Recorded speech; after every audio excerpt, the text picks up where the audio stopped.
Hello students, we will talk about diuretics. These are the chemicals which increase the rate of urination by increasing urine flow rate. Diuretic usage leads to increased excretion of electrolytes, especially sodium and chloride, and also water. They are commonly called water pills. They are the common treatment for high blood pressure. The uses of diuretics are as follows. Hypertension, that is the primary modality of treatment, forms base of treatment regimen. Mobilization of edema fluid, that is required in heart failure, liver diseases and renal diseases, and prevention of renal failure where it maintains the urine flow.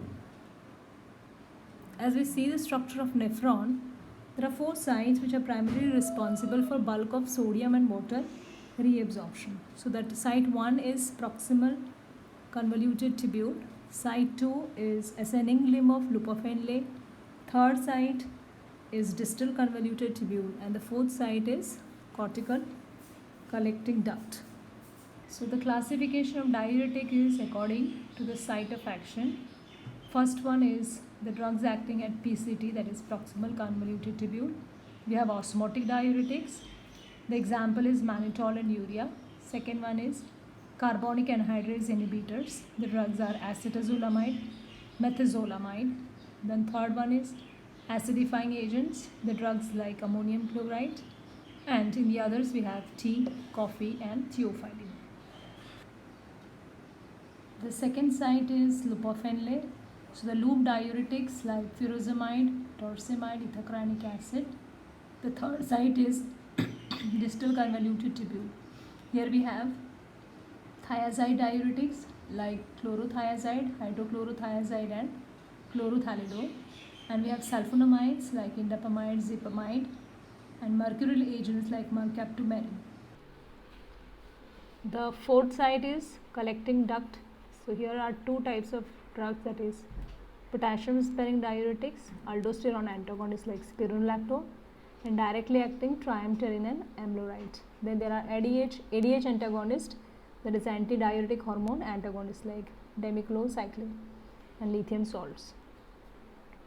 Now let us talk about osmotic diuretics. We have first drug, that is urea, NH2CO NH2. The other one is mannitol, that is the structure is CH2OH, CHOH, CHOH, CH2OH. The chemical name is 2R, 3R, 4R, 5R, hexane, 1, 2, 3, 4, 5, hexol.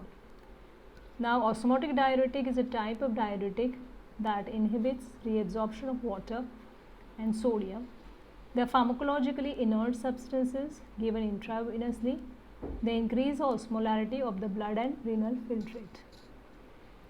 So the mechanism of action of osmotic diuretics is primarily inhibiting the water reabsorption in the PCT, the thin ascending limb of Henle and collecting duct, the regions of the kidney that are highly permeable to water.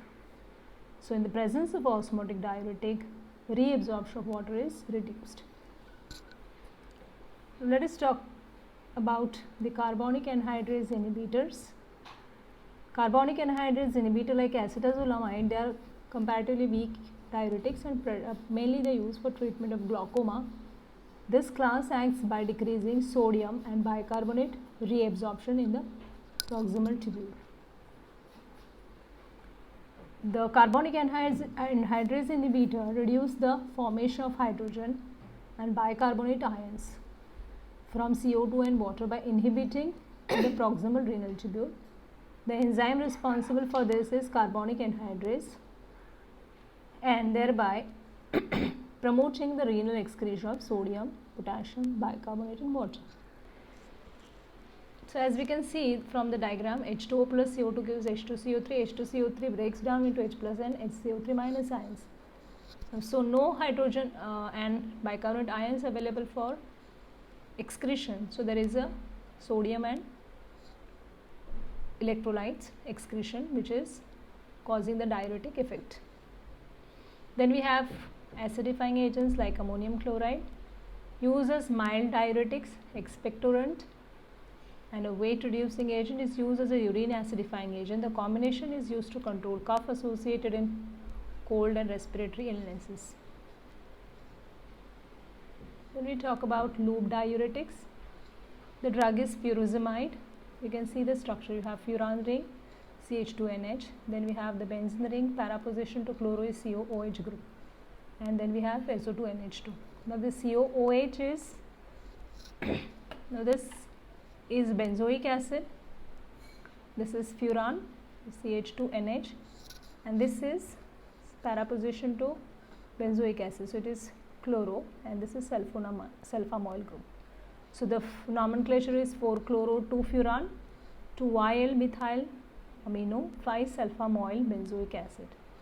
The loop diuretics are the ones which act on the ascending limb of loop of Henle, and they are primarily used in the medicine to treat hypertension and edema, often due to congestive heart failure or chronic kidney disease. So they act on sodium potassium chloride symporter in the thick ascending limb of loop of Henle to inhibit sodium, chloride and water reabsorption. They also inhibit magnesium and calcium reabsorption in the thick ascending limb. Now the drugs like furosemide, they produce a peak diuresis much greater than that observed with other commonly used diuretics, and hence the name high ceiling diuretics. The loop diuretics, they produce the action by quick onset and short duration of activity. The diuretic effect appears in about 30 minutes and lasts for 6 hours. Then the next one is mercurial diuretics. They are the form of renal diuretic containing mercury.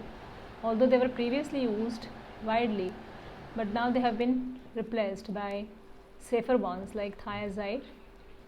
Now mercurial diuretics act on the active transport of sodium. The mechanism of action involves the attachment of the mercury to sulfityl group of renal enzyme that helps to generate energy for sodium transport or to sodium carrier. In either case, the transporting system fails. Thiazide diuretics, the example is hydrochlorothiazide.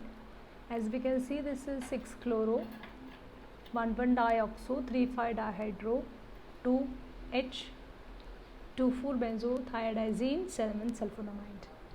Now these are the FDA approved class of drugs that inhibit reabsorption of sodium in the DCT, and by doing so they cause the diuretic effect. Now one more example we have, that is chlorothiazide.